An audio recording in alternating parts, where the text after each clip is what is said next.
إن الحمد لله نحمده ونستعينه ونستغفره ونعوذ بالله من شرور أنفسنا وسيئات أعمالنا من يهده الله فلا مضل له ومن يضلل فلا هادي له وأشهد أن لا إله إلا الله وحده لا شريك له وأشهد أن محمدا عبده ورسوله يا أيها الذين آمنوا اتقوا الله حق تقاته ولا تموتن إلا وأنتم مسلمون يا أيها الناس اتقوا ربكم الذي خلقكم من نفس واحدة وخلق منها زوجها وبث منهما رجالا كثيرا ونساء واتقوا الله الذي تساءلون به والأرحام إن الله كان عليكم رقيبا يا أيها الذين آمنوا اتقوا الله وقولوا قولا سديدا يصلح لكم أعمالكم ويغفر لكم ذنوبكم ومن يطع الله ورسوله فقد فاز فوزا عظيما أما بعد.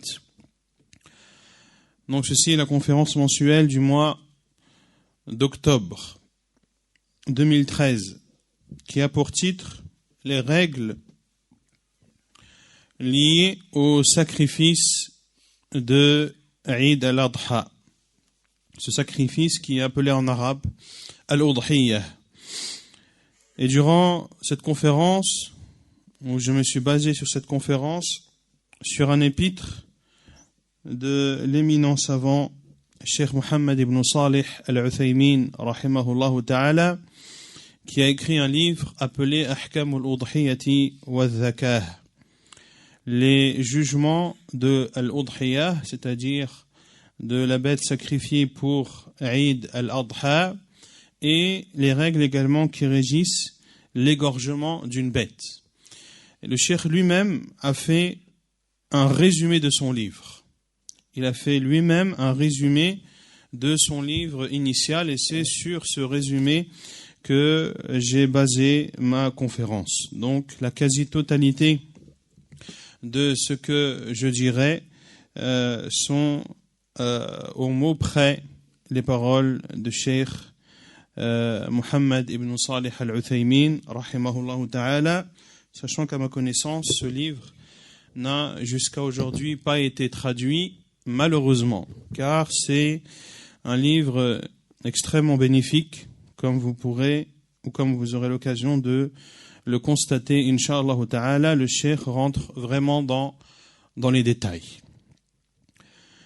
Et il est bon de temps en temps de faire des conférences scientifiques, des conférences ilmiyah, dans lesquelles on traite un sujet en profondeur, bien sûr, à la lumière du livre d'Allah et de la sunna du prophète, sallallahu alayhi wa alihi wa sallam. Concernant al-Udhiyah, quelle est sa définition et quel est son jugement? Al-Udhiyah, ce sont les bestiaux qui sont sacrifiés le jour de Eid al-Adha. Le jour de Eid al-Adha. Pourquoi est-ce qu'on les sacrifie le jour de Eid al-Adha? Parce que c'est le jour de l'Eid et pour se rapprocher d'Allah subhanahu wa ta'ala. Et sacrifier la bête le jour de l'Eid fait partie des emblèmes de l'islam qui sont légiférés dans le Coran, dans la Sunnah, et ceci fait l'unanimité des musulmans. Allah subhanahu wa ta'ala dit dans Surat al-Kawthar فَصَلِّ لِرَبِّكَ وَانْحَرْ.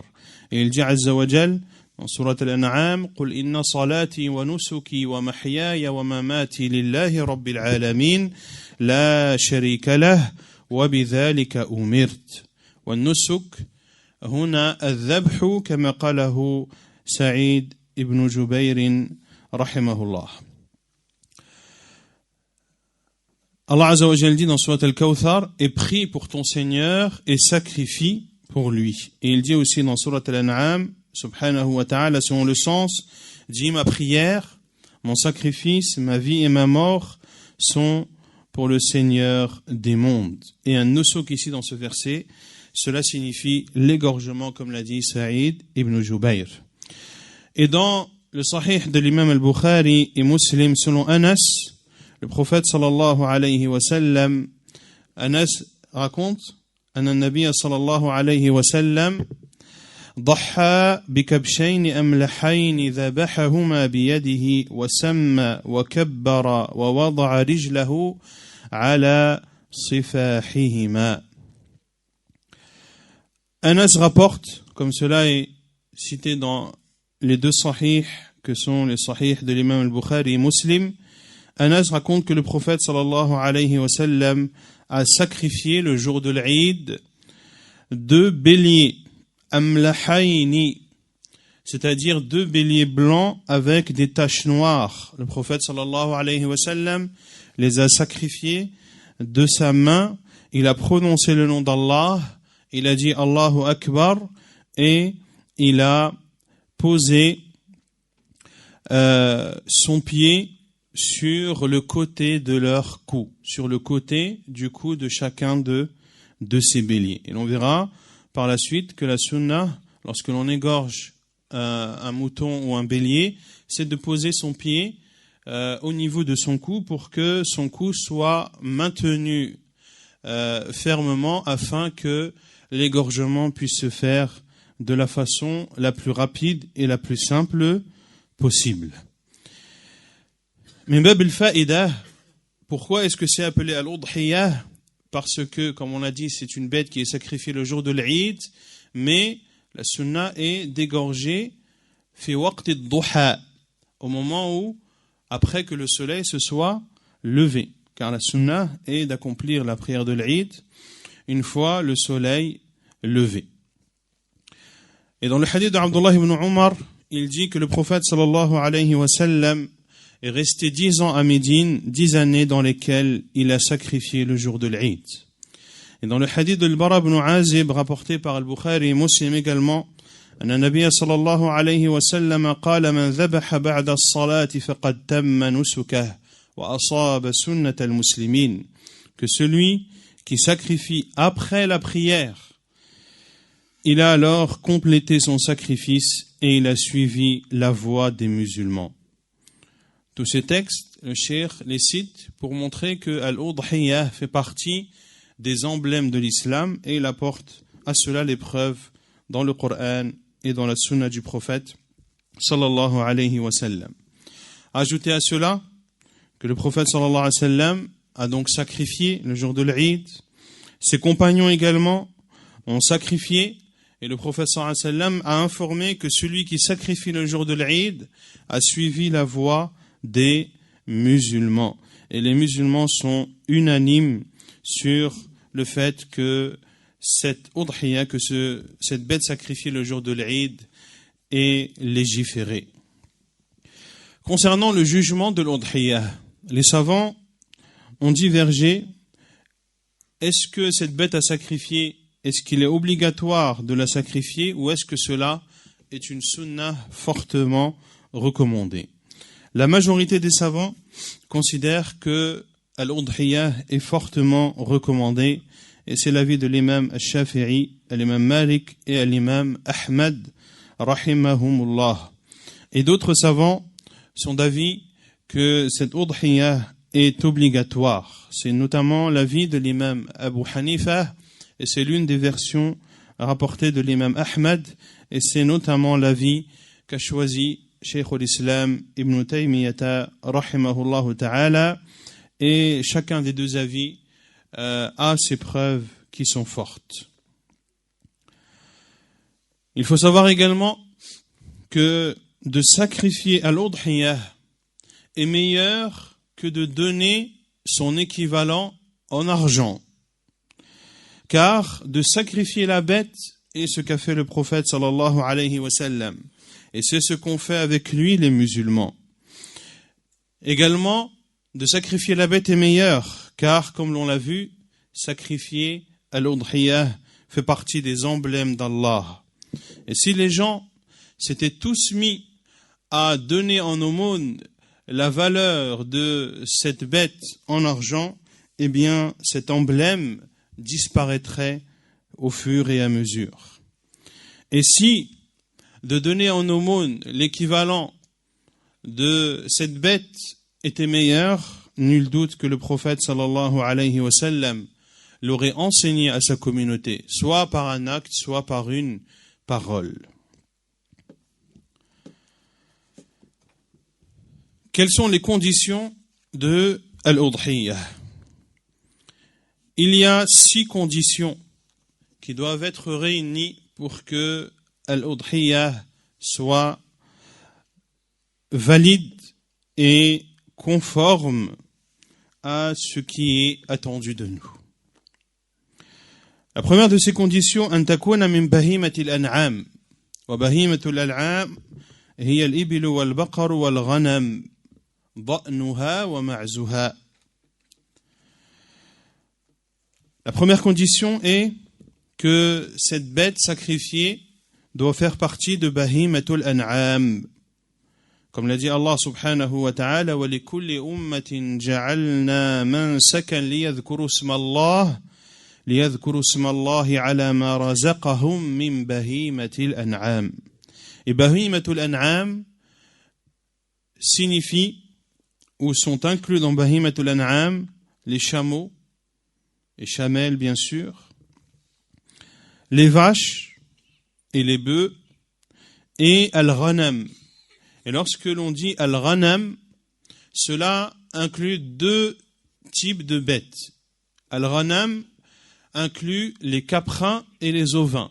Les caprins sont les chèvres et les ovins, ce sont les moutons, les brebis, les agneaux et la femelle d'agneau, agnelle, et les agnelles. Et c'est ce qui est connu chez les Arabes, comme l'ont dit les savants. C'est la première condition. Ash-shartu thani, la deuxième condition, an tablugha as-sinna al-mahdoud shar'a, que cette bête doit atteindre un âge qui est défini en islam. Le prophète sallallahu alayhi wa sallam a dit, dans le hadith rapporté par l'imam Muslim dans son sahih, La tadhbahu illa musinnah, illa an ta'sura alaykum fatadhbahu jaz'atan min ad-da'n. Ne sacrifiez qu'une musinnah, et l'on verra ce qu'est al-musinnah.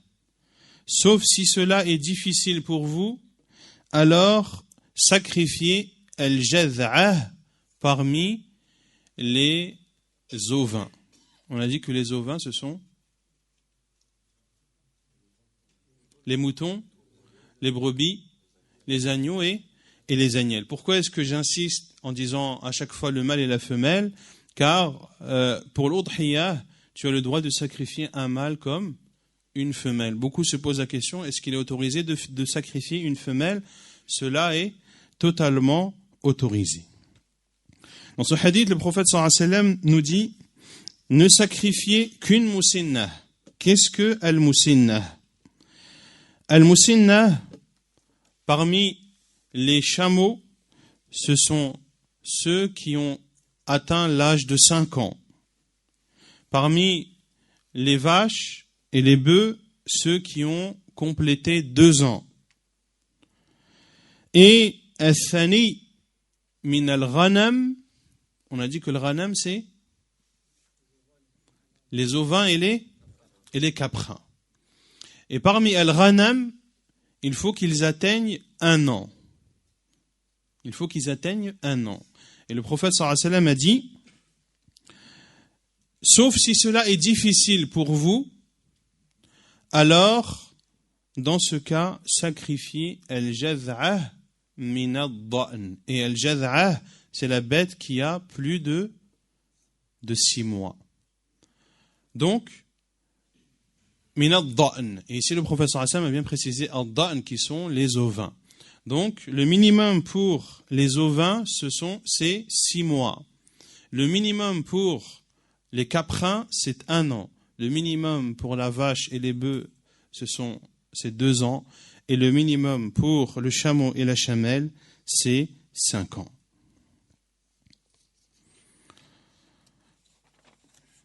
Ash-shartu thalith, la troisième condition. أن تكون خالية من العيوب المانعة من الإجزاء وهي أربعة. La troisième condition, la première condition, elle doit faire partie de Bahimatu al-An'am. La deuxième condition, cette bête doit atteindre l'âge prescrit et défini en islam. La troisième condition est que cette bête doit être exempte de défauts qui, lorsqu'ils sont présents, ne font pas de cette bête une udhiyah. Le premier de ces défauts, al-awaru al-bayyin. Le fait que cette bête soit borgne de façon évidente. Et la bête de façon évidente, c'est la bête dont l'œil s'est obscurci, où l'œil ressort ressemblant à un bouton, ou lorsque l'œil devient complètement blanc, qui prouve que cette bête est borgne.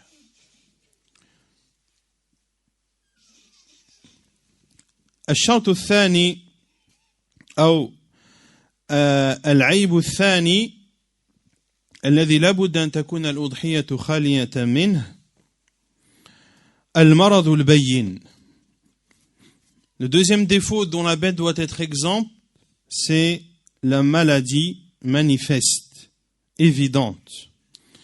Et c'est donc la maladie qui est apparente de cette bête, comme le fait qu'elle soit prise de fièvre, qui l'empêche de se rendre au pâturage et qui coupe son appétit.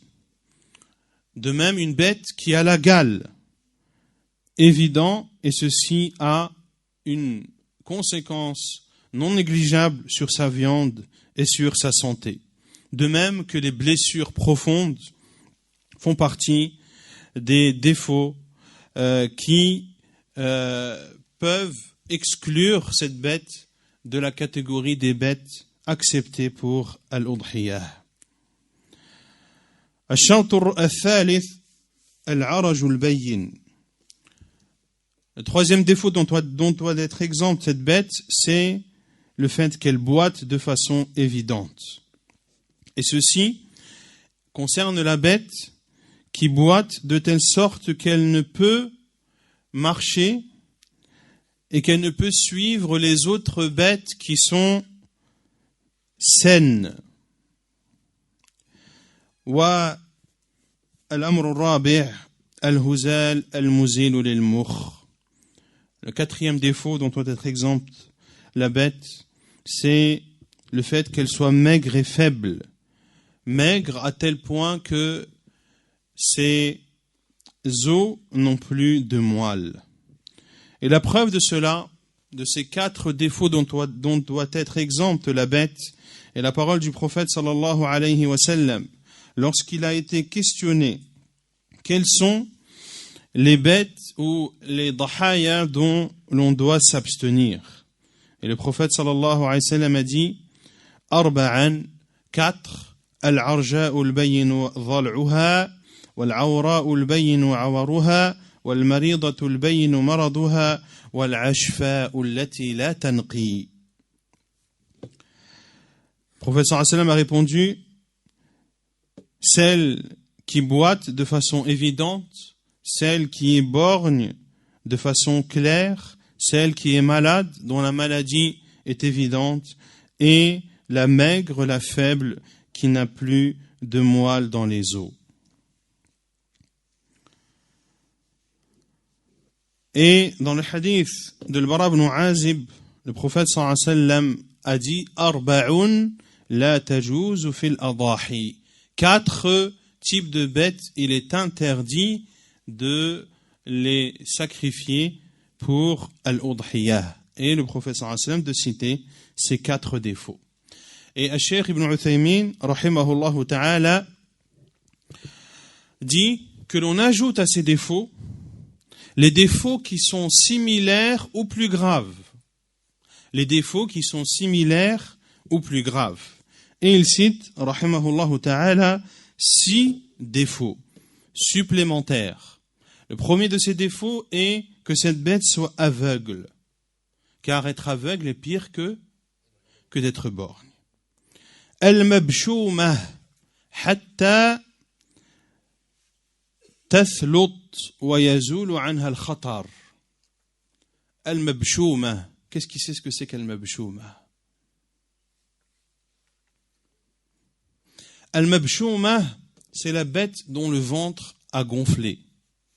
En général, lorsque les bêtes, les ovins ou autres mangent notamment des dattes, eh bien, leur ventre gonfle et l'air ne peut sortir. Et ceci est dangereux pour la bête. Cela peut même la tuer.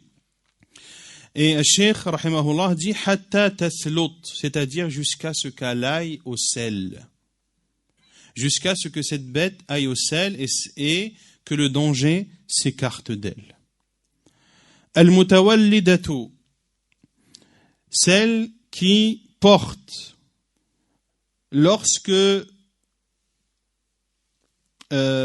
fait de mettre bas est difficile pour elle, jusqu'à ce que le danger soit en soi écarté. La quatrième est celle qui a été atteinte de ce qui peut la tuer, comme le fait d'être étouffée, ou comme le fait de tomber d'un endroit élevé ou autre, jusqu'à ce que le danger soit écarté de cette bête. Cinquièmement, celle qui ne peut marcher. Et sixièmement, le cheikh de dire, celle dont l'une des mains ou l'un des pieds est coupé. Et en arabe, lorsque l'on parle des animaux, on parle des mains et des pieds. En français, on dit les pattes avant, les pattes arrière. En arabe, on est plus précis. On qualifie, on attribue aux animaux des mains et des pieds. Les mains sont les deux membres avant et les pieds sont les deux membres arrière. Ainsi, lorsque l'on ajoute les 4 défauts cités par le prophète sallallahu alayhi wa sallam et les 6 cités qui sont soit au même niveau, soit pires que ceux qu'a cités le prophète sallallahu alayhi wa sallam, eh bien, cela amène à un nombre de 10.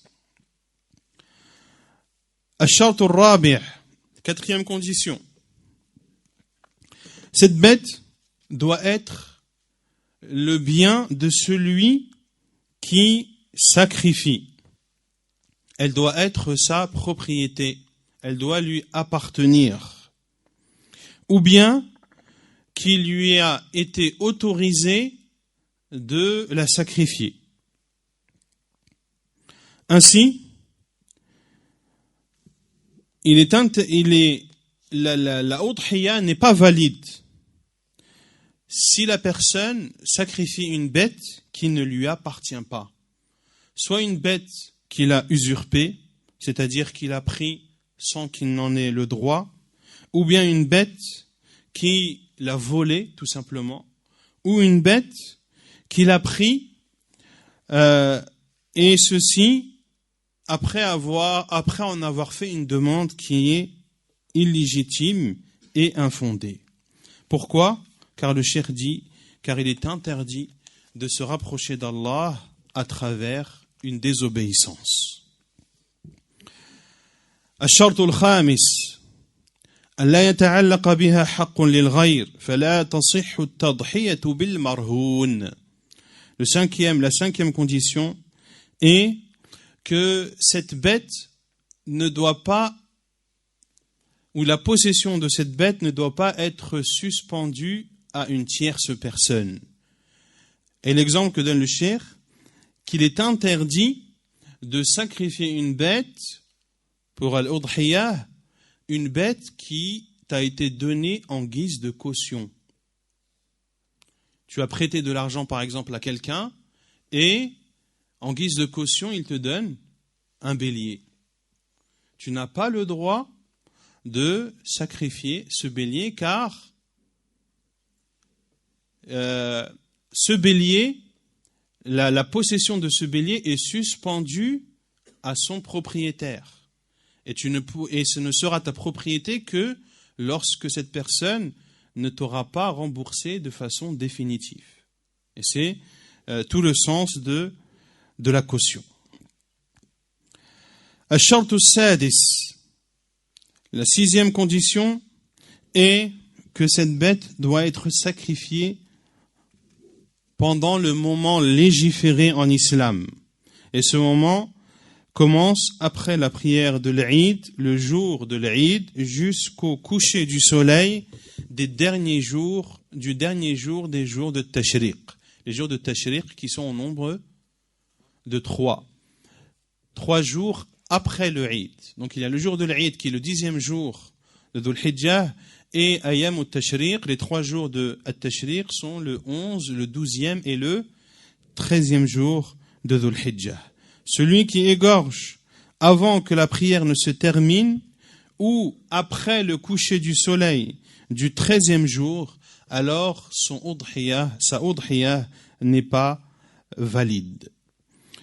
La preuve est le hadith de Bara ibn Azib, dans lequel le prophète sallallahu alayhi wa sallam a dit, et le hadith est rapporté par Al-Bukhari et Muslim, Man dhabaha qabla as-salah fa innama huwa lahmun qaddamahu li ahlihi wa laysa min an-nusuki fi shay. Il dit sallallahu alayhi wa sallam, celui qui égorge avant la prière, il n'a fait que présenter de la viande à sa famille, et ce n'est en aucun cas un sacrifice, c'est-à-dire de l'Eid.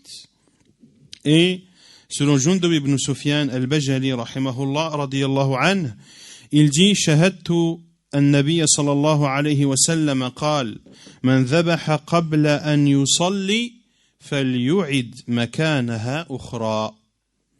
Et le hadith est rapporté par Al-Bukhari par Al-Bukhari et Muslim afwan.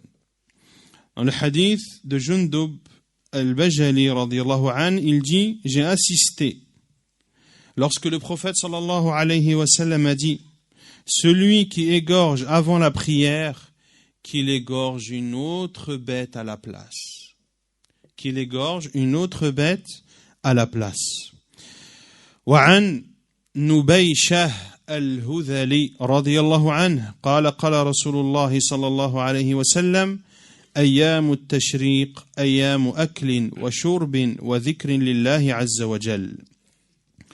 Et la preuve que Ayyam al-Tashriq sont des jours de sacrifice et le hadith de Nubayshah al-Hudhali radiyallahu anhu dans lequel le prophète sallallahu alayhi wa sallam a dit les jours de Tashriq sont des jours de nourriture, de boisson et d'évocation du nom d'Allah subhanahu wa ta'ala.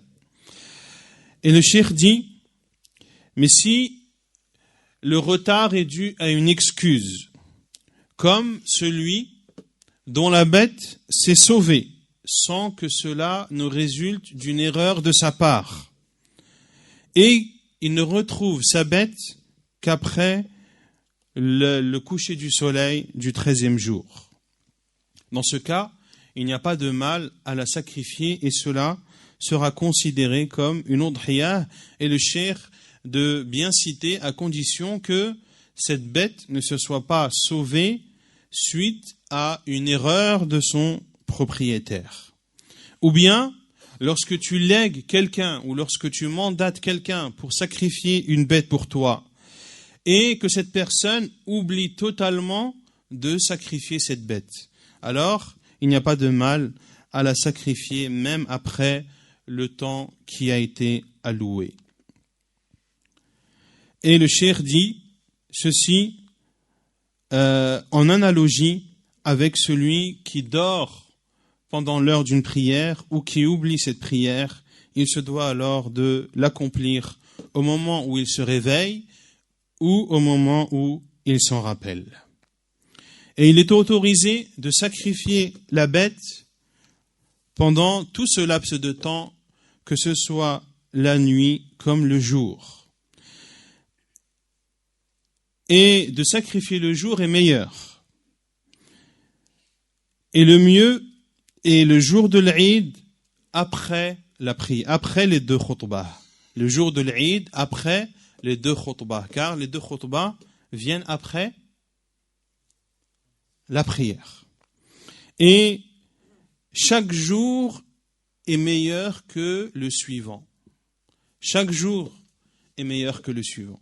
c'est-à-dire de sacrifier le 11e est meilleur que de sacrifier le 12e, de sacrifier le 12e est meilleur que de sacrifier le 13e jour. Pourquoi? Car celui qui a plus tôt la personne aura sacrifié et plus tôt elle se sera empressée à accomplir une adoration qui le rapproche d'Allah subhanahu wa ta'ala. Puis le cheikh ouvre le chapitre des catégories des bêtes qui sont les meilleures pour l'udhiyah. الأفضل من الأضاحي جنسا الإبل ثم البقر إن ضحى بها كاملة ثم الضأن ثم المعز ثم سبع البدنة ثم سبع البقرة. Le meilleur type de bêtes à sacrifier sont tout d'abord le chameau, puis la vache lorsqu'ils sont sacrifiés entièrement. Une personne qui sacrifie pour lui seul un chameau, c'est ce qu'il y a de meilleur. Puis vient dans le degré préférable de sacrifier une vache ou un bœuf, tout seul. Puis vient le degré suivant de sacrifier l'ovin, un ovin, un bélier, une brebis, un agneau, une agnelle. Puis la chèvre. Puis le 7e d'un chameau. Puis le 7e d'une vache. Ceci concerne le type de bête. Maintenant, lorsque l'on prend une bête, quelles sont les caractéristiques qui doivent être réunies ou qui font de cette bête comme étant celle qui a réuni les meilleures caractéristiques? Al-Sheikh rahimahullah dit وَالْأَفْضَلُ مِنْهَا صِفَةً الْأَسْمَنُ الْأَكْثَرُ لَحْمًا الْأَكْمَلُ خِلْقَةً الْأَحْسَنُ مَنْظَرًا. Et concernant la caractéristique de cette bête, le mieux est qu'elle soit grasse et qu'elle ait beaucoup de viande, qu'elle soit bien formée et qu'elle soit belle à voir. La preuve est le hadith de Anas ibn Malik radiyallahu anhu, que l'on a vu tout à l'heure, que le prophète sallallahu alayhi wa sallam كان يضحي بكبشين أقرنين أملحين والكبش العظيم من الضأن والأملح ما خالط بياضه سواد فهو أبيض في سواد. وعن أبي سعيد الخدري رضي الله عنه ضحى النبي صلى الله عليه وسلم بكبش أقرن فحيل يأكل في سواد وينظر في سواد ويمشي في سواد. Anas radiallahu anhu dit que le prophète sallallahu alayhi wa sallam sacrifiait 2 béliers qui avaient des cornes et qui étaient blancs avec des taches noires. Et le bélier est sans aucun doute parmi les ovins celui qui est le meilleur, car il est plus grand et la viande est meilleure. Wal-amlah, et l'amlah, c'est celui qui est blanc avec des taches noires. Et dans le hadith d'Abu Sa'id al-Khudri, radiyallahu anhu, il dit que le prophète sallallahu alayhi wa sallam a sacrifié un bélier avec des cornes, un bélier reproducteur. Il mangeait dans du noir, il regardait dans du noir et il marchait dans du noir. Et les savants ont expliqué, il mangeait dans du noir, c'est-à-dire que le contour de sa bouche était noir. Il regardait dans le noir, les contours de ses yeux étaient noirs, et il marchait dans du noir, c'est-à-dire que le contour de ses pattes était noir et le reste de son corps était blanc. Et dans le hadith de Abu Rafi', le serviteur du prophète sallallahu alayhi wa sallam, قال كان النبي صلى الله عليه وسلم إذا ضحى اشترى كبشين سمينين. Abu Rafi' le serviteur du prophète sallallahu alayhi wa sallam a dit que le prophète sallallahu alayhi wa sallam, lorsqu'il voulait faire al-udhiyah, il achetait 2 béliers bien portants, 2 béliers gras. Et le hadith est authentifié par Cheikh al-Albani, rahimahullah. As-samin kathiru ash-shahmi wal-lahm. As-samin en arabe, c'est la bête qui a de la graisse et de la viande. Et dans une version de l'imam Ahmed, ضحى النبي صلى الله عليه وسلم إذا ضحى اشترى كبشين سمينين موجوئين. Et dans la version de l'imam Ahmed, le prophète sallallahu alayhi wa sallam a sacrifié 2 béliers castrés. 2 béliers castrés. Et le bélier castré est meilleur que le bélier reproducteur au niveau de sa viande. La viande du bélier castré est plus tendre et meilleure que celle du bélier reproducteur. Et quant au bélier reproducteur, il est souvent mieux formé et plus beau que le bélier castré. Ceci concerne ce qu'il y a de mieux à sacrifier comme bête, tant en termes de type de bête que de caractéristiques que doivent ou qu'il est recommandé que ces bêtes ou dont ces bêtes doivent être dotées. Puis le cheikh cite les caractéristiques dont il est détestable, que la bête ait. On a vu tout à l'heure les défauts qui font que lorsqu'ils sont présents, cette bête ne peut être sacrifiée et ne peut être considérée comme une udhiyah. Et le cheikh va citer maintenant les défauts dont il est mieux de s'éloigner et ceux qui, lorsqu'elles sont dans une bête, eh bien, il est détestable et non pas interdit de la sacrifier comme une udhiyah. Le premier type de défaut cité par le cheikh, rahimahullah, al-adba. Al-adba, c'est celle dont la queue ou la corne a été coupée de plus que la moitié. Al-muqabala, deuxième type de bête avec des défauts qui sont détestables, al-muqabala, c'est celle qui a l'oreille fondue sur la largeur et ceci au niveau de l'avant de l'oreille. Al-mudabara, c'est celle qui a l'oreille fondue en largeur au niveau de l'arrière de l'oreille. Al-sharqa, c'est celle qui a l'oreille fondue en longueur. Et al-kharqa, c'est celle qui a l'oreille trouée ou perforée. La sixième, al-musfara, c'est celle dont l'oreille est coupée et qui laisse apparaître le tympan. Et il a été dit également que al-musfara, c'est la bête maigre, mais qui a tout de même de la moelle dans les os. Car on a vu que al-ashfa allati la tanqi, la bête maigre qui est maigre et faible à tel point qu'il n'y a plus de moelle dans ses os, que cela fait partie des défauts qui excluent cette bête du sacrifice. Pour Al-Eid, on dit bien pour Al-Eid, car si tu égorges cette bête pour autre que pour Al-Eid, si tu l'égorges pour autre que pour Al-Udhiyah ou pour Al-Hadi, eh bien cela est autorisé bien sûr. Le septième défaut, détestable dans une bête, Al-Musta'salah, c'est celle qui n'a plus de cornes.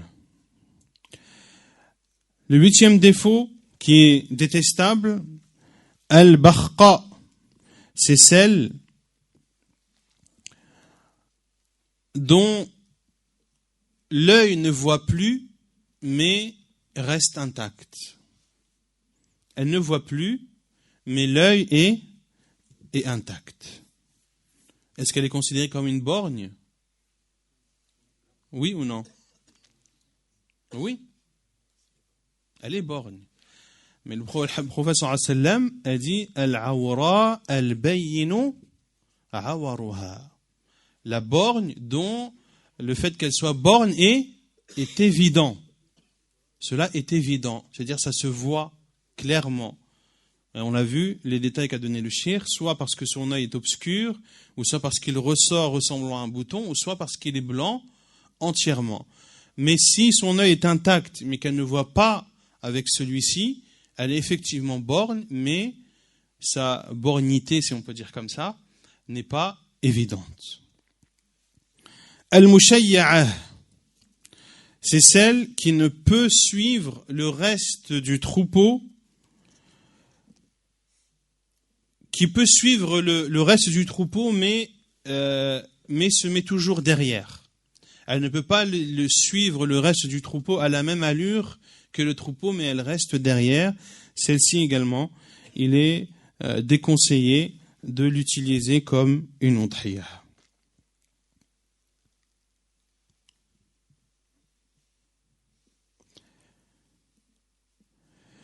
Et le cheikh dit qu'il y a d'autres choses qui peuvent être ajoutées à cela, parmi les caractéristiques détestables qui sont présentes dans une bête. Il dit, rahimahullah, al-batra min al-ibli wal-baqri wal-ma'z.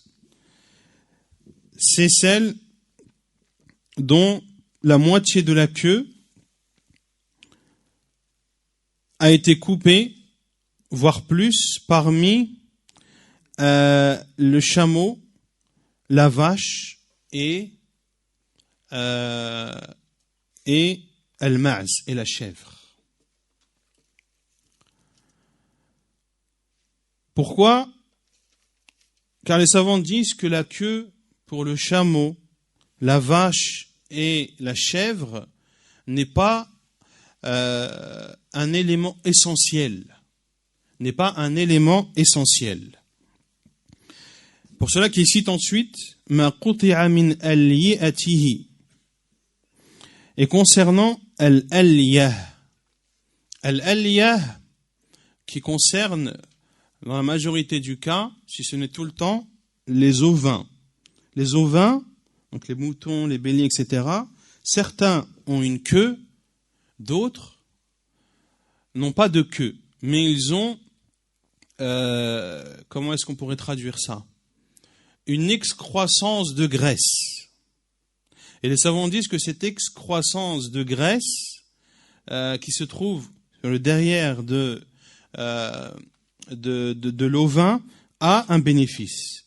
Et lorsque la moitié, si plus de la moitié est coupée de ce type d'excroissance, eh bien, selon la majorité des savants, cette bête n'est pas considérée comme une udhiyah. Et si la moitié et moins a été coupée, et si moins de la moitié a été coupée, alors cela reste détestable, mais non interdit pour une udhiyah. Également fait partie des caractéristiques détestables la bête dont les dents ou dont certaines dents sont tombées. Et si cette bête n'a pas de dents dès la naissance, cela n'est pas détestable. Également, il dit rahimahullah ma quti'a shay'un min halamati thadyiha. La bête dont le bout des mamelons ont été coupés. Également, il est détestable de la prendre comme une udhiyah, sauf si elle a été créée comme ça, sauf si cette bête est née avec ce défaut. Ceci concerne les caractéristiques détestables que le Cheikh Mohammed ibn Salih al-Uthaymin a cité, rahimahullah ta'ala. Puis le Cheikh d'ouvrir le chapitre pour qui vaut al-udhiyah.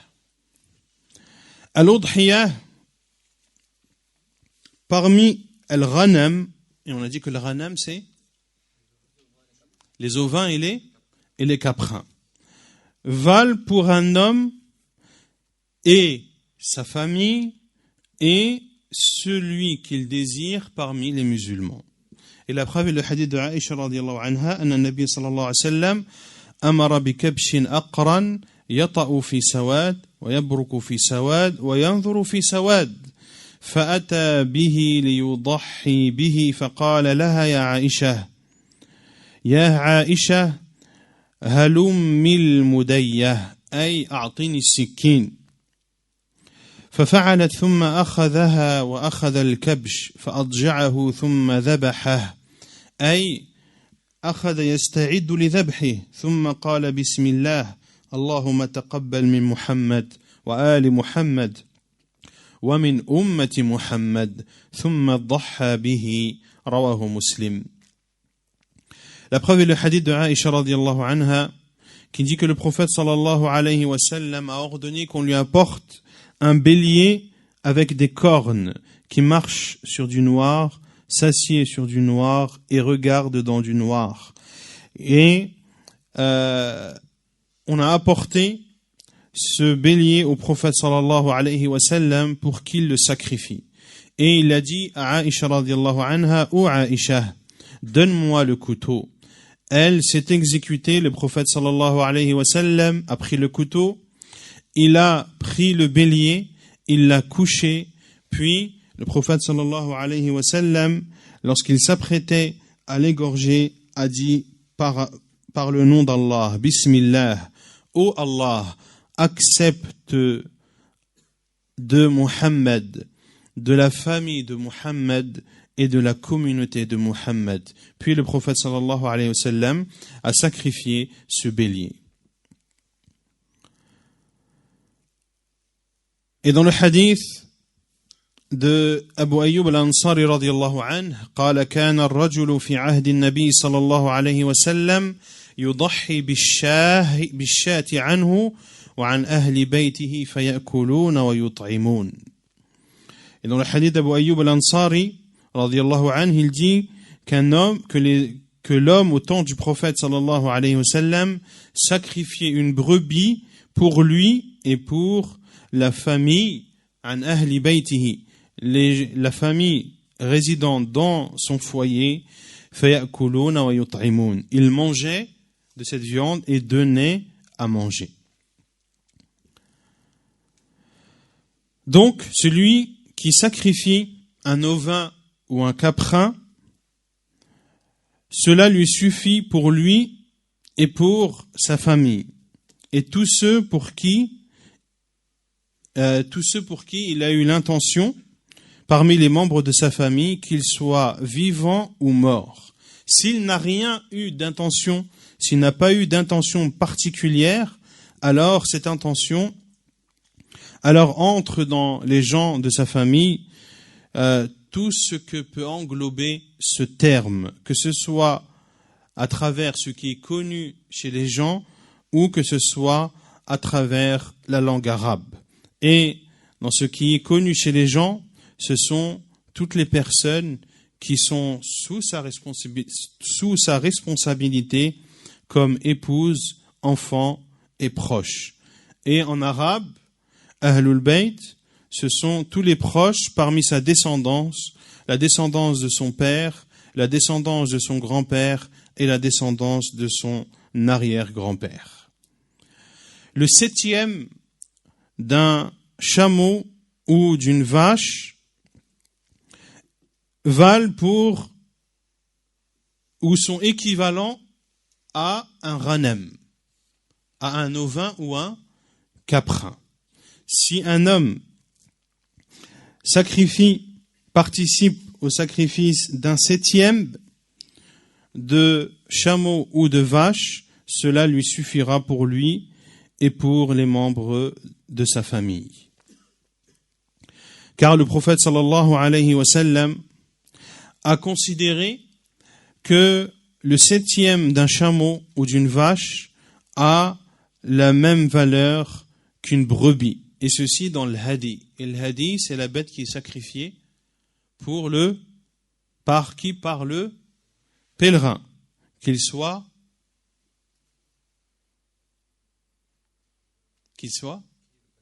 non, le pèlerin qui sont en quel type de rite? Al-mutamatti' wal-qarin. Al-mutamatti' wal-qarin, car al-mufrid, lui, ne sacrifie pas de bête. Et le cheikh dit, et cela est donc similaire et équivalent pour al-udhiyah, car il n'y a pas de différence entre al-udhiyah, le sacrifice de l'Eid, et al-hadi, le sacrifice du pèlerin, dans ce point.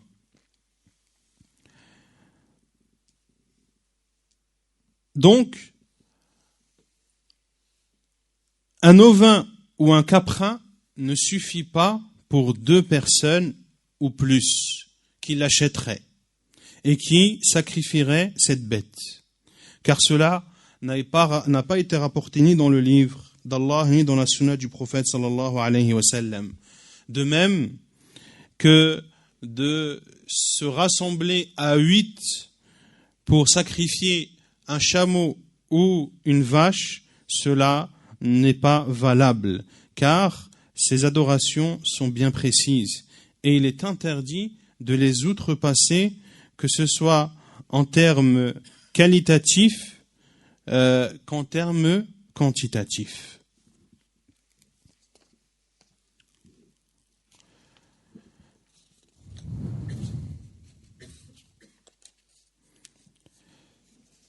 Puis le cheikh parle du sujet, à savoir ce que l'on mange de notre udhiyah et ce que l'on distribue. Il est légiféré pour celui qui a sacrifié sa udhiyah de manger de sa udhiyah, d'en donner et de donner en aumône. Car Allah subhanahu wa ta'ala dit فَكُلُوا مِنْهَا وَأَطْعِمُوا الْبَائِسَ الْفَقِيرَ. Mangez-en vous-même et faites-en manger le besogneux misérable. Et dans le hadith de Salam ibn al-Akwa radiyallahu anhu, le prophète sallallahu alayhi wa sallam dit كُلُوا وَأَطْعِمُوا وَادَّخِرُوا rawahu al-Bukhari. Il dit sallallahu alayhi wa sallam, mangez et nourrissez et conservez. Et la parole du prophète sallallahu alayhi wa sallam, al-it'am, inclut, donc nourrissez, inclut, cela peut être un cadeau que tu fais à un riche ou une aumône que tu fais à un pauvre. Et les savants ont divergé sur la quantité que l'on doit manger, que l'on doit offrir et que l'on doit donner en aumône. Et le cheikh dit wal amru fi dhalika wasi'. Et dans cela, la porte est large. Et ce qui est choisi, ou la vie choisie, est de manger le tiers, d'offrir le tiers et de donner en aumône le tiers. Et ce qui est autorisé de manger, il est autorisé de le conserver, à condition bien sûr que la conservation longue ne porte pas atteinte à cette viande et la rend plus tard non propre à la consommation. Exception faite, sauf si le pays est touché par une famine. Dans ce cas, il est interdit de garder et de conserver cette viande plus de 3 jours. La preuve est le hadith de Salam ibn al-Akwa radiyallahu anhu. Le prophète sallallahu alayhi wa sallam a dit Man dhaha minkum fala yasbahanna ba'da thalatha fala yasbahanna ba'da thalithatin wa fi baytihi minhu shay. فلما كان العام المقبل قالوا يا رسول الله نفعل كما فعلنا في العام الماضي فقال صلى الله عليه وسلم كلوا وأطعموا وادخروا فإن ذلك العام كان في الناس جهد فأردت أن تعينوا فيها متفق عليه. Dans le hadith authentique rapporté par Al-Bukhari et Muslim, le hadith de Salam ibn al-Akwa radiyallahu anhu, le prophète sallallahu alayhi wa sallam a dit celui d'entre vous qui sacrifie c'est-à-dire pour l'Eid, qu'il ne passe pas 3 matins sans qu'il n'y ait des restes de cette udhiyah. Et l'année suivante, ils ont dit, oh, envoyé d'Allah, devons-nous faire cette année comme nous avons fait l'année dernière? Et le prophète sallallahu alayhi wa sallam a dit, mangez, nourrissez et conservez, car cette année-là, les gens étaient touchés par une famine. Et j'ai voulu que vous aidiez à travers cela. Rapporté par Al-Bukhari et Muslim. Et il n'y a aucune différence dans l'autorisation de manger, d'offrir la viande, que la bête que tu sacrifies soit une bête obligatoire ou qu'elle soit une bête surérogatoire. Que tu le fasses pour un vivant ou pour un mort. Même si tu le fais en application d'un testament. Si dans le testament d'une personne qui est décédée, il a écrit dans son testament qu'un tel prend de mon argent et sacrifie une bête. Eh bien, les savants disent al-wasi yaqumu maqam al-musi, que celui à qui on a demandé de mettre en application ce testament a la même place que celui qui l'a testé, que celui qui a fait le testament. Il lui est donc autorisé à lui de manger, d'offrir et de donner en aumône de cette bête. Quant à celui qui est mandaté, al-wakil, si celui qui te mandate t'autorise de manger, d'offrir et de donner en aumône, alors cela est autorisé. Sinon, tu te dois de restituer cette bête à celui qui t'a mandaté. Et il est interdit de vendre quoi que ce soit de l'udhiyah, ni la viande, ni toute autre partie de cette bête, même la peau. Et celui à qui on a offert une partie de cette viande, celui à qui on a offert une partie d'une udhiyah, lui, il lui est autorisé de faire ce qu'il veut de cette viande que l'on lui a offert, et le cheikh de dire à condition qu'il ne vende pas cette viande à celui qui lui a offert. Que doit faire? Quelles sont les choses dont doit s'abstenir celui qui sacrifie à l'udhiyah? Lorsqu'une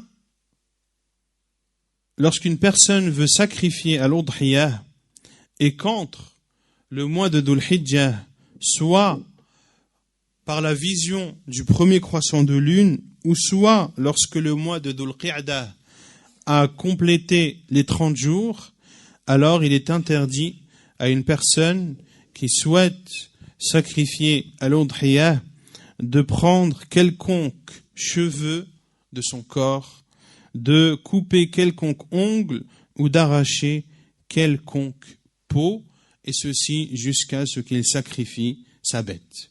Et pour information, le premier jour de Dhul Hijjah est demain. Nous sommes déjà dans la première nuit du mois sacré de Dhul Hijjah, comme cela a été annoncé par la Cour suprême d'Arabie Saoudite. Donc, le dimanche 6 octobre 2013 est, Inch'Allah ta'ala, le premier jour du mois de Dhul Hijjah, et ce samedi soir est la première nuit de Dhul Hijjah. La preuve est le hadith du prophète sallallahu alayhi wa sallam. Le hadith de Salama, rapporté par l'imam Muslim dans son Sahih, إذا رأيتم هلال ذي الحجة وفي لفظ إذا دخلت العشر وأراد أحدكم أن يضحي فليمسك عن شعره وأظفاره.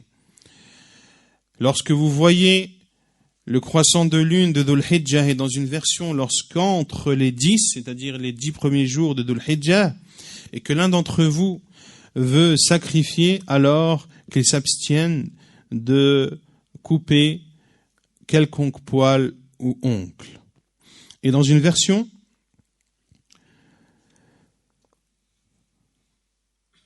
فلا يأخذ من شعره وأظفاره شيئا حتى يضحي وفي لفظ فلا يمس من شعره ولا بشره شيئا.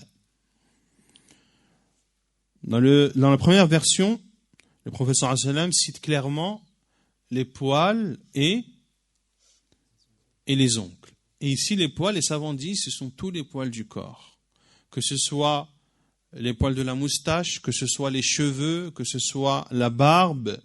Bien sûr, la barbe, vous connaissez tous le jugement de raser la barbe, ceci est interdit. Et de tailler la barbe, ceci est également interdit. Sauf si la personne taille sa barbe au-dessus ou les poils qui dépassent d'une poignée, al-qabdah. Quelle est la preuve de la peau? Qu'il est interdit d'arracher également de la peau. Et une des versions du hadith, فَلَا يَمَسْ مِنْ شَعْرِهِ وَلَا بَشَرِهِ شَيْئًا, et qu'il ne coupe de ses poils ou de sa peau rien du tout. Et al-bashara, les savants disent كَالظِّفْرِ وَالْجِلْد. Et celui qui a l'intention de sacrifier durant les 10 premiers jours, c'est-à-dire que il n'a eu la volonté de sacrifier une udhiya que par exemple le 5e jour de Dhul Hijjah, eh bien il doit s'abstenir de faire ces interdits à partir du moment où il a eu cette intention, et ce qu'il a pu faire auparavant ne lui sera pas pris en compte. Et la sagesse de cette interdiction est que celui qui fait al-udhiyah, parce qu'il a participé quelque part à ce que fait en partie le pèlerin, parmi les actes du pèlerinage, il y a le fait de sacrifier al-hadi.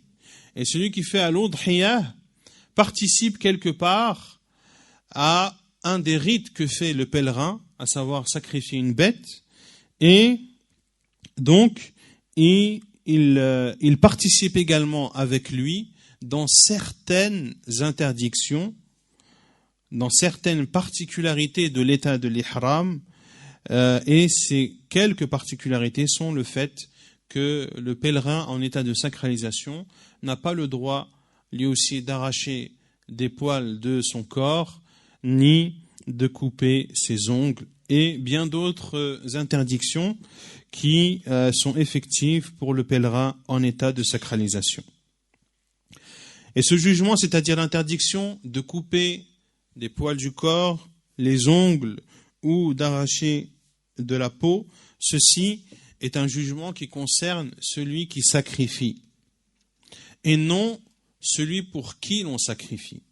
Et ici, lorsque l'on dit celui pour qui l'on sacrifie, c'est-à-dire les membres de la famille de celui qui sacrifie. Car on a dit que la bête sacrifiée vaut pour l'homme qui sacrifie, mais pour les membres de sa famille. Et cette interdiction, ou ces interdictions, concernent celui qui sacrifie.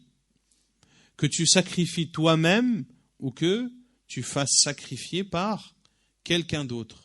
Au final, c'est toi qui a fait la udhiyah. Même si tu ne l'as pas égorgé, mais c'est toi qui as acheté cette udhiyah. Cette udhiyah t'appartient. D'accord? Donc, tu es considéré comme avoir fait le sacrifice. Ainsi, que tu égorges toi-même ou que quelqu'un d'autre égorge pour toi, il t'est interdit pendant les 10 premiers jours de Dhul Hijjah jusqu'à ce que la bête soit sacrifiée, de faire les interdits précédemment cités. Et le cheikh dit, et celui qui a l'intention de faire al-udhiyah et coupe une partie de ses poils, de ses ongles ou de sa peau, il doit faire le repentir à Allah. Et il ne doit plus recommencer. Et il n'y a pas d'expiation à faire. Et cela ne l'empêche pas de faire sa udhiyah comme le pense la masse des musulmans. Et si il fait un de ces interdits par oubli ou par ignorance, ou si un poil tombe sans que cela n'était volontaire, il n'y a point de mal à cela. Et si il a besoin de couper un poil ou de couper un ongle cassé par exemple, qui lui fait mal et qui le dérange, eh bien, il n'y a pas de mal à cela. Puis le cheikh cite les règles qui régissent l'égorgement. Donc là, le cheikh a terminé de parler sur al-udhiyah et il parle maintenant de l'égorgement. Et ici, l'égorgement, c'est l'égorgement de façon générale. Et l'égorgement en arabe est appelé al-zakat. Al-zakah. Al-zakah, le cheikh l'a défini en disant fi'lu ma yahillu bihi al-hayawan alladhi la yahillu illa biha min nahrin aw dhabhin aw jurhin. Al-zakah, c'est ce qui rend licite un animal qui ne peut être licite qu'à travers cela. Soit par un nahr, ou bien al-dhabh, ou bien al-jarh. Al-nahr, c'est le fait de... on va expliquer les différences entre al-dhabh et al-nahr. Al-dhabh, c'est l'égorgement. Al-nahr, c'est un égorgement, mais particulier. Et al-jurh, c'est le fait de blesser. فالنحر للإبل والذبح لغيرها والجرح لما لا يقدر عليه إلا به. Un nahr concerne le chameau. Al-dhabh, l'égorgement, concerne autre que le chameau. Et al-jurh, la blessure, concerne la bête qu'on ne peut tuer qu'en blessant. La bête qu'on ne peut tuer qu'en blessant.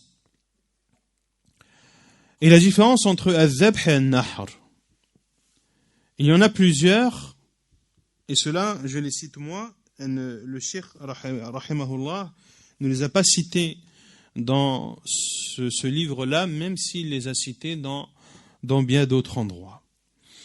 Premièrement, parmi les différences entre al-dhabh et al-nahr, c'est que, comme l'a dit le cheikh, le dhabh concerne les vaches et al-ghanam, les vaches, les ovins et les caprins.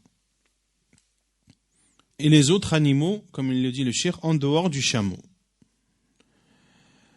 Deuxièmement, le nahr a lieu dans le bas du cou, juste après la poitrine.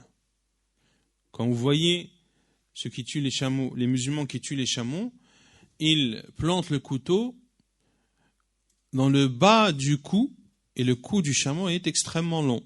Et l'on coupe la partie inférieure du cou, celle qui est juste après la poitrine. Quant à dhabh, quant à l'égorgement, il a lieu dans la partie supérieure du cou, juste après la tête.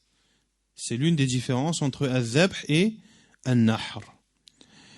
Al-nahr, concernant le chameau est debout et l'on attache sa main gauche. Et la main gauche du chameau, c'est la patte avant gauche. Elle est attachée, c'est-à-dire qu'elle se plie comme cela et on l'attache. Ainsi, le chameau reste debout sur 3 pattes uniquement. Puis, le nahr est fait.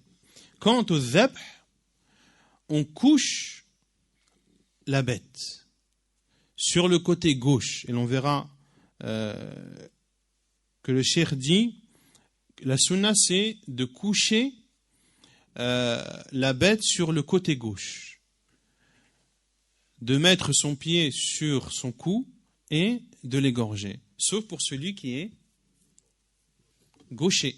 Dans ce cas, il couche la bête sur son côté droit, car c'est la meilleure position pour que le sacrifice se fasse dans les meilleures conditions. Et il y a d'autres différences, mais celles-ci sont les plus connues. Et le cheikh cite 9 conditions pour que le sacrifice, al-zakah, soit valide. La première de ces conditions, que celui qui tue doit être doué de raison. Il est interdit, ou le sacrifice d'un majnoun, de celui qui a perdu sa raison, ou de celui qui est en état d'ébriété, ou du petit qui n'a pas encore sa raison, ou du grand, ou de la personne âgée qui ne sait plus distinguer, eh bien leur sacrifice n'est pas autorisé. La deuxième condition, que celui qui sacrifie doit être un musulman, ou alors il doit faire partie des gens du livre. Et les gens du livre, ce sont les juifs et les chrétiens. Quant aux musulmans, il lui est autorisé de sacrifier, que ce soit un homme ou que ce soit une femme, qu'il soit juste ou qu'il soit pervers, qu'il soit en état de pureté ou en état d'impureté. Quant aux kitabi, c'est-à-dire aux juifs ou aux chrétiens, la bête qu'il sacrifie, qu'il égorge, est licite, que ses parents fassent partie des gens du livre ou non. Et les musulmans sont unanimes sur le fait qu'il est licite de manger la viande de la bête égorgée par un kitabi, par un juif ou un chrétien. Car Allah Azza wa Jalla a dit وَطَعَامُ الَّذِينَ أُوتُوا الْكِتَابَ حِلٌّ لَكُمْ. Et la nourriture des gens du livre est licite pour vous. Et parce que le prophète sallallahu alayhi wa sallam, comme cela est rapporté dans le Bukhari et Muslim, le prophète sallallahu alayhi wa sallam a mangé d'une brebis qui lui a été offerte par une femme juive. Quant au reste des non-musulmans, qui ne font pas partie des gens du livre, il est interdit de manger ce qu'ils sacrifient. Car Allah Azza wa Jalla dit وَطَعَامُ الَّذِينَ أُوتُوا الْكِتَابِ, et la nourriture des gens du livre. L'imam Ahmad rahimahullah a dit, et je ne connais personne qui dit le contraire de cela, si ce n'est une personne de l'innovation. Et le cheikh dit, et il n'est pas obligé de demander sur ce qui a été sacrifié par un musulman ou par une personne des gens du livre, comment il a égorgé. Et est-ce qu'il a prononcé le nom d'Allah ou non? Il dit, rahimahullah, Cheikh al-Uthaymin, bel wala yanbaghi. Plus encore, cela n'est pas convenable de poser cette question.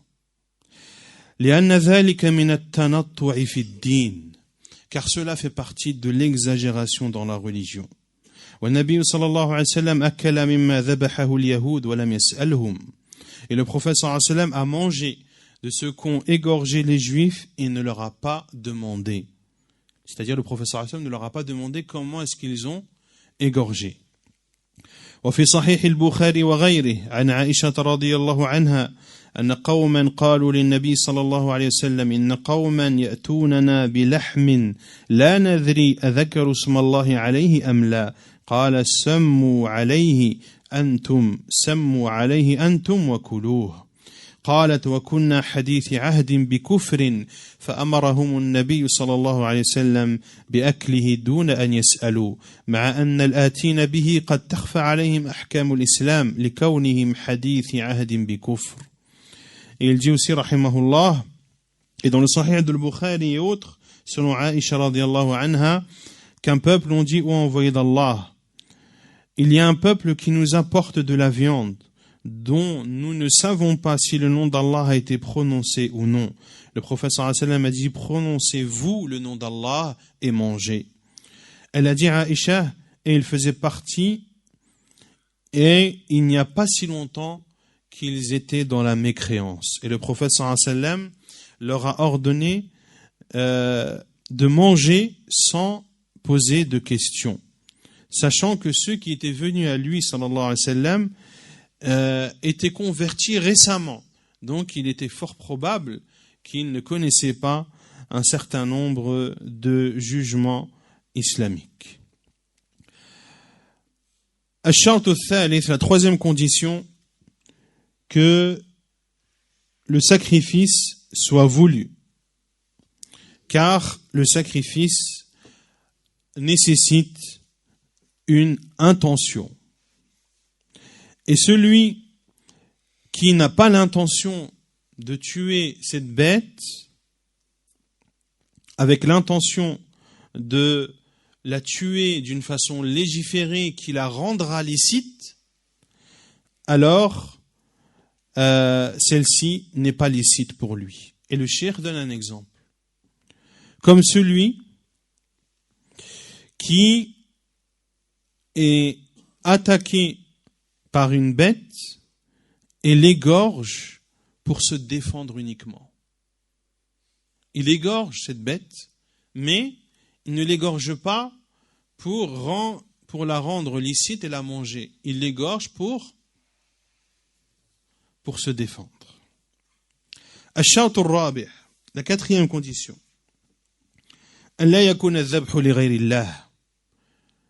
Que le sacrifice ne doit pas être fait pour autre qu'Allah.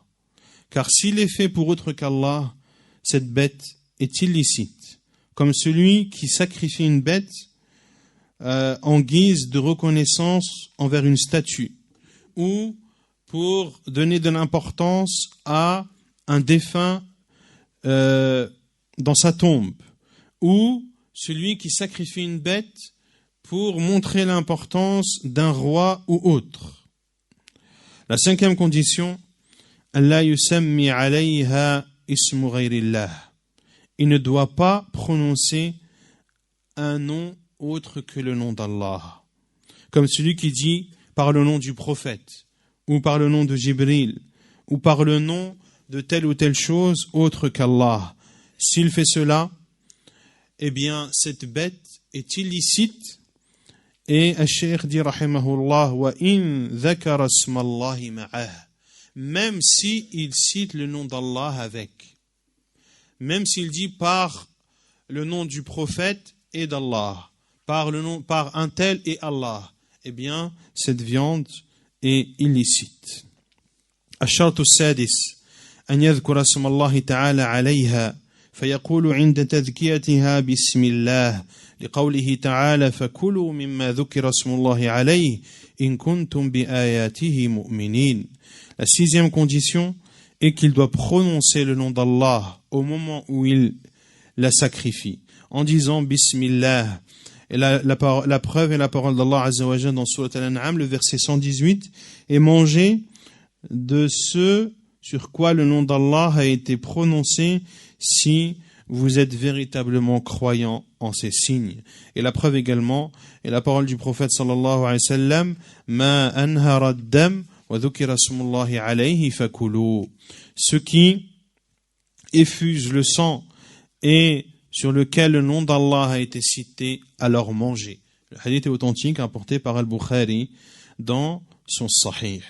Et le cheikh fait une remarque extrêmement importante en disant « Et il n'y a pas de différence entre celui qui délaisse le fait de prononcer le nom d'Allah de façon volontaire ou par oubli ou par ignorance. »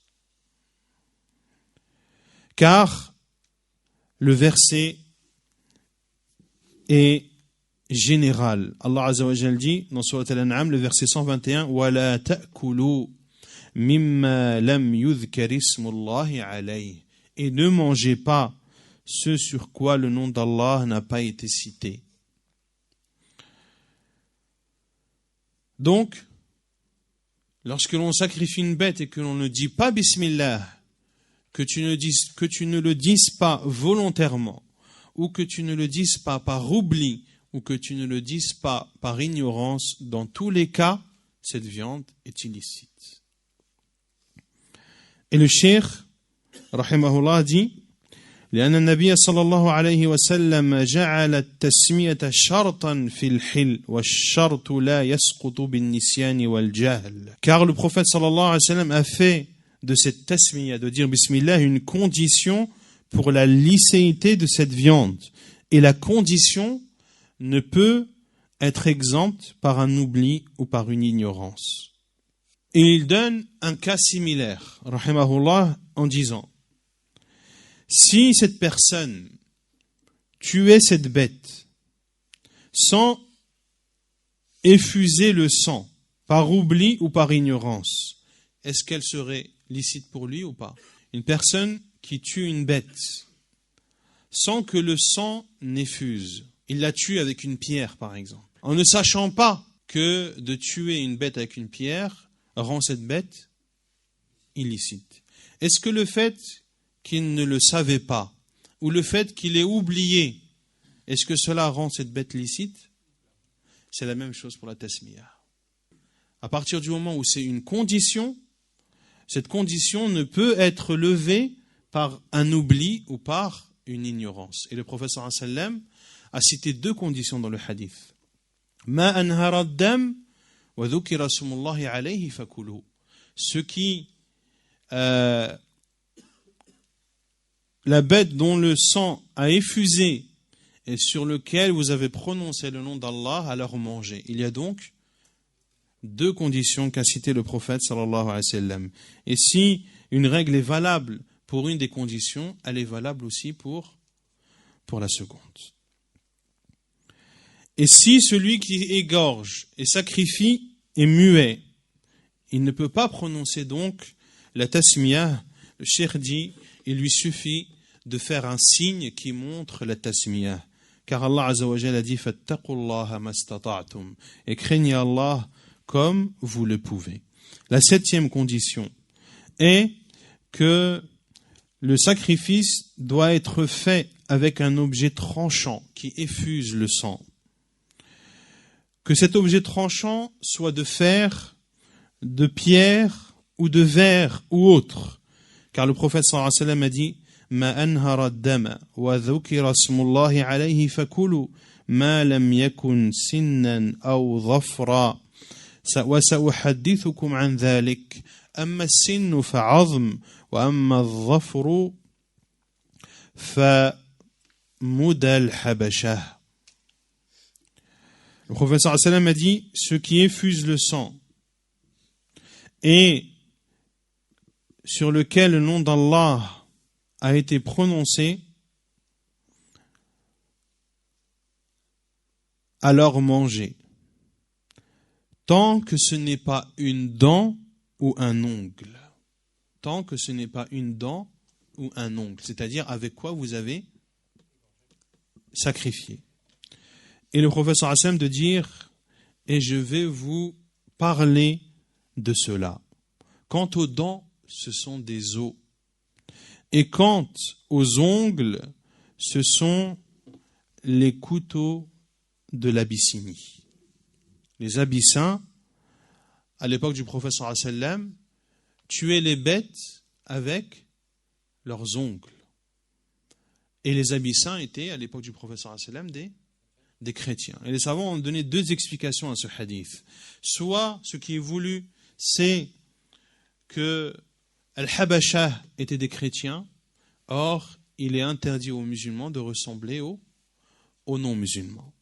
Et la deuxième explication des savants est que le fait de sacrifier avec des ongles est préjudiciable pour la bête. Et souvent la bête meurt d'étouffement et ne meurt pas d'égorgement. Car les ongles, même s'ils sont tranchants, ne sont pas tranchants comme un couteau ou tout autre objet utilisé à cet effet. Puis le cheikh cite, rahimahullah, la preuve qu'il est autorisé de sacrifier avec un objet tranchant issu de pierre. La preuve est le hadith rapporté par Al-Bukhari et Muslim, Najariyatan li Ka'b ibn Malik, qu'une servante de Ka'b ibn Malik radiyallahu anhu كانت ترعى غنما له بسلع. Elle guettait un troupeau de ghanam, donc le ghanam c'est les ovins et les caprins, bi Salla. Et Salla, c'est une montagne connue à Médine. Elle a vu une brebis parmi les ghanam qui mourait. Elle a alors cassé, فكسرت حجرا فذبحتها به. Elle a alors cassé une pierre et elle a égorgé cette brebis avec cette pierre brisée. فذكروا ذلك للنبي صلى الله عليه وسلم فأمرهم بأكلها. Et ils ont cité cela au prophète sallallahu alayhi wa sallam qui leur a ordonné de manger cette brebis. Et si la bête est tuée par autre qu'un objet tranchant, elle est illicite, comme le fait de l'étrangler ou comme le fait de l'électrocuter ou autre jusqu'à ce qu'elle meure. Et si il fait cela, c'est-à-dire s'il l'égorge, s'il l'étrangle, ou si il lui fait un autre mal, comme le cheikh a cité l'électricité ou autre, et qu'il l'égorge comme il se doit, alors que cette bête est toujours vivante, alors cette bête devient alors licite. Et le cheikh donne 2 signes pour connaître et pour déterminer qu'une bête est toujours vivante. Le premier signe est que la bête bouge. Tant qu'elle bouge, elle est vivante. Deuxièmement, que le sang rouge circule rapidement dans ses veines. Ceci est également une preuve que cette bête est toujours vivante. On a dit qu'il y avait combien de conditions? 9. La 8e condition, inharu dam ay ijra'uhu bid-tadhkiyah, l'effusion du sang, c'est-à-dire le fait que le sang coule par l'égorgement. Car le prophète sallallahu alayhi wa sallam a dit ma anhara dam, la bête dont le sang effuse et sur lequel le nom d'Allah a été prononcé, alors manger. Puis le cheikh dit, si la bête, on ne peut pas la maîtriser, comme la bête fugitive qui se sauve, ou comme celle qui est tombée dans un puits, ou autre, alors il suffit de faire couler son sang, quel que soit l'endroit dans lequel son corps sera touché. Et le mieux, bien sûr, wal awla an yataharra ma kana asra'a izhaqan li ruhihi. Et le mieux, bien sûr, est de choisir l'endroit dans lequel tu vas blesser cette bête que tu ne peux égorger de façon normale, comme le cheikh l'a cité en donnant quelques exemples, eh bien, de choisir l'endroit de son corps qui fera écouler le plus de sang et donc tuera cette bête de la façon la plus souple. لأنه أريح للحيوان وأقل عذابا, car cela est meilleur pour la bête et cela la châtie le moins possible. Et si l'animal est maîtrisable, alors il est obligatoire que de faire effuser son sang de son cou en sectionnant les 2 veines jugulaires, al-wajjayn en arabe. Et le cheikh dit ce sont 2 veines, 2 grosses veines qui longent l'œsophage.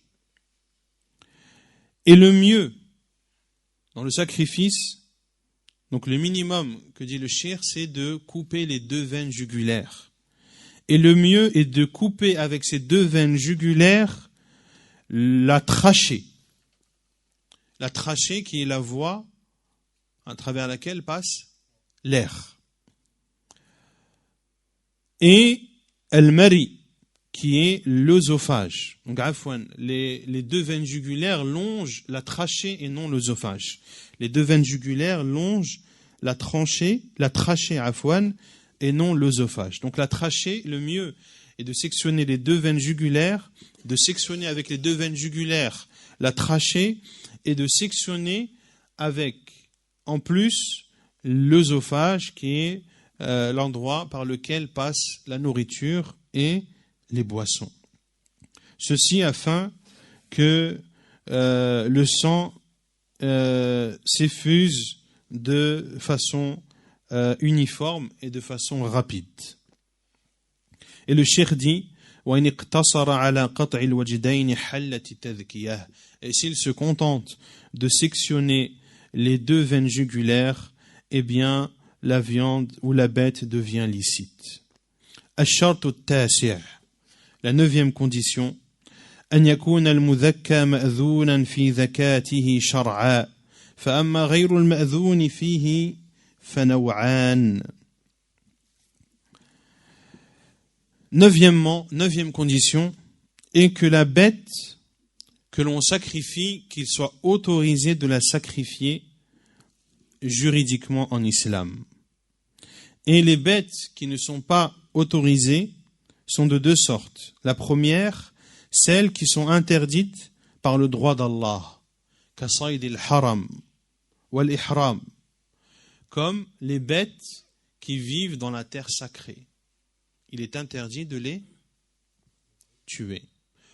De chasser afwan, صيد الحرم, de chasser les animaux dans la terre sacrée et de sacrifier en état d'ihram. Afwan كصيد الحرم والإحرام, نعم. De chasser en état d'ihram ou de chasser dans la terre sacrée. Même s'il le sacrifie. Car dans la chasse, il n'est pas obligatoire de sacrifier la bête que tu chasses. Si tu chasses avec un fusil par exemple, ou si tu chasses avec des flèches ou autre, si la bête meurt de cela, tant que tu chasses et que tu as prononcé le nom d'Allah, cela est illicite. النوع الثاني, la deuxième chose, les deuxièmes bêtes qu'il est interdit, c'est celles qui sont en rapport avec le droit des créatures, comme les bêtes usurpées, celles qui sont volées. Ainsi, celui qui égorge une bête volée ou une bête usurpée, eh bien il y a dans la licéité de cette bête deux avis des savants que le cheikh a cités dans le livre initial.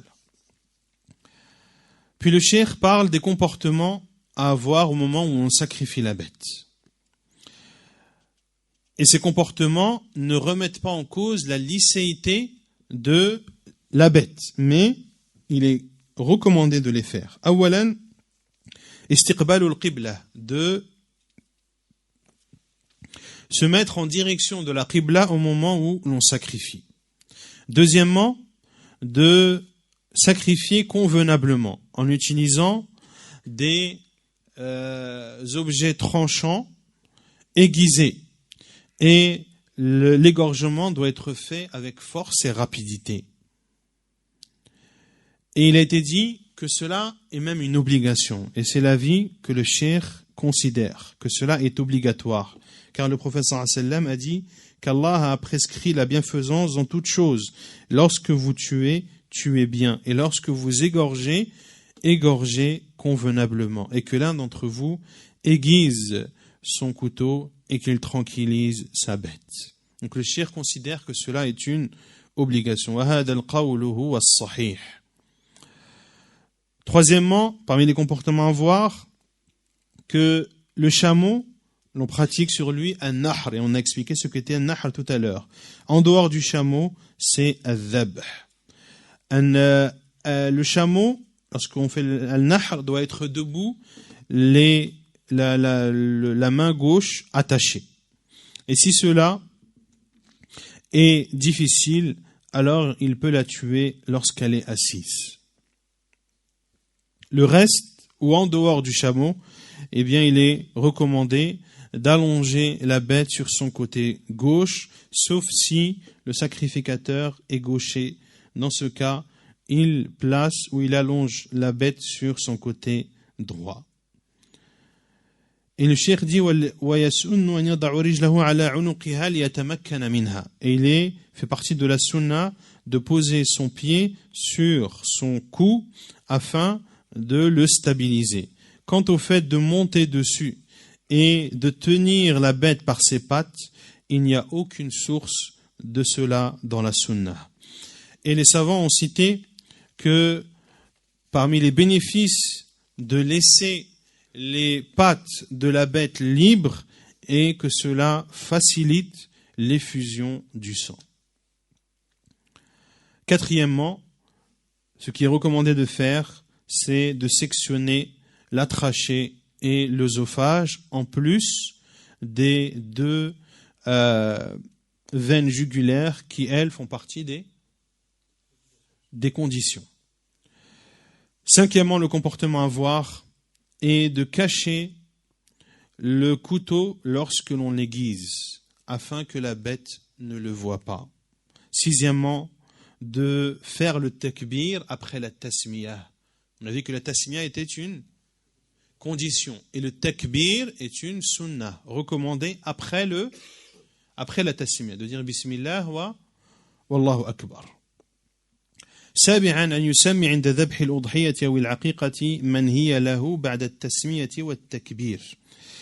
Septièmement, ce qui est recommandé de faire pour celui qui sacrifie, lorsqu'il sacrifie une udhiya ou une aqiqa, de citer le nom de celui pour qui il sacrifie. Après avoir cité le nom d'Allah et le takbir, il demande à Allah que cela soit accepté en citant son nom. Il donne le cheikh un exemple en disant Fayaqul Bismillah wallahu akbar Allahumma minka walak. Oh Allah, cela provient de toi et cela est pour toi. Car la bête, elle provient d'Allah. C'est un rizq, une pourvoyance qu'Allah t'a accordée. Et tu la sacrifies pour Allah. Et le cheikh dit Wa in kunta wa in kanat lahu, donc si elle est pour toi, tu dis Allahumma minka walak anni. Et si tu dis pour quelqu'un par exemple, tu dis Bismillah wallahu akbar Allahumma minka walak an fulan. An fulan. Et tu nommes la personne qui t'a mandaté ou pour qui tu sacrifies. Les choses détestables, et on terminera par cela, Inch'Allah ta'ala, les choses détestables au moment du sacrifice. Que le sacrifice soit fait par un objet qui n'est pas bien aiguisé. Et il a été dit même que cela est interdit, et c'est l'authentique. C'est l'avis de Cheikh Al-Uthaymin, que de sacrifier avec un objet qui n'est pas bien aiguisé est interdit. D'aiguiser le couteau devant la bête, cela est déconseillé. De sacrifier une bête alors que l'autre regarde. De sacrifier une bête devant une autre bête, cela également est détestable. De faire, après avoir sacrifié la bête, de faire ce qui pourrait la châtier avant que son âme ne quitte son corps, comme le fait de casser son cou, ou de la dépecer, d'enlever sa peau, ou de couper des membres de cette bête avant que son âme ne quitte son corps. Et il a été dit même que cela est interdit, wa huwa sahih. Et certains savants ont même dit que cela est interdit, et c'est l'avis que considère Cheikh Al-Uthaymin, qu'il est interdit de faire ce qui pourrait châtier la bête tant qu'elle n'est pas définitivement morte. Et ainsi se termine le résumé que Cheikh rahimahullah ta'ala a fait de son livre Ahkam al-Udhiyati wa al-Zakah, un livre ou un résumé qu'il a écrit rahimahullah le 13e jour de Dhul Hijjah de l'année 1400, soit à quelques jours près. Combien d'années? 34 ans. Donc ça fait 34 ans que Cheikh Al-Uthaymin rahimahullah a écrit cette lettre, et 34 ans après, les musulmans en profitent toujours, et sa science parcourt l'ensemble de la planète, et nous demandons à Allah Azza wa Jal de lui pardonner ses fautes et de l'élever en degrés et de faire que sa tombe soit un jardin parmi les jardins du paradis. Ainsi le musulman se doit de connaître la valeur des savants et d'invoquer Allah subhanahu wa ta'ala en leur faveur. Wallahu a'lam wa sallallahu wa sallam wa baraka ala nabiyyina Muhammad wa ala alihi wa sahbihi ajma'in wa akhiru da'wana anil hamdulillahi rabbil alamin.